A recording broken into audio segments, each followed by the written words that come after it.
থেকে customer review নিয়ে।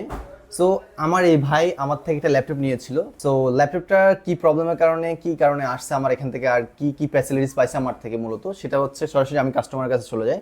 So সালামু আলাইকুম ভাইয়া, কেমন আছেন? ওয়ালাইকুম সালাম, বেশ ভালো আছি।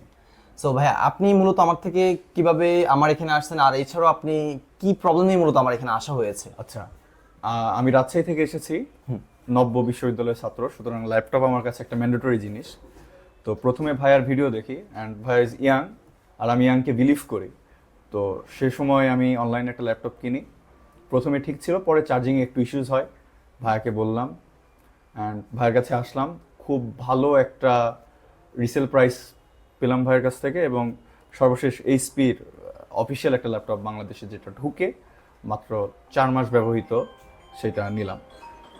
এবং তো ল্যাপটপটা তো আপনাকে আমি বলেছি 4 মাস ইউজ, তো আপনি এখানে সবকিছু দেখিয়ে দিয়েছি যে জি, জি। আছে না, অনেক সময় আমরা কনফিউজ থাকি যে ল্যাপটপ পারচেজ করার পরে, আমরা ইউজ ল্যাপটপ পারচেজ করার পরে আমরা ভাবি যে নষ্ট হয়ে যায়, বা নষ্ট হওয়ার পরে কোনো ওয়ারেন্টি মানে ইস্যুস যখন হয়, তখন আপনারা সরাসরি দোকানে যখন যান, জি। তখন বিভিন্ন ধরনের বিভিন্ন হ্যাসেলের শিকার হতে হয়।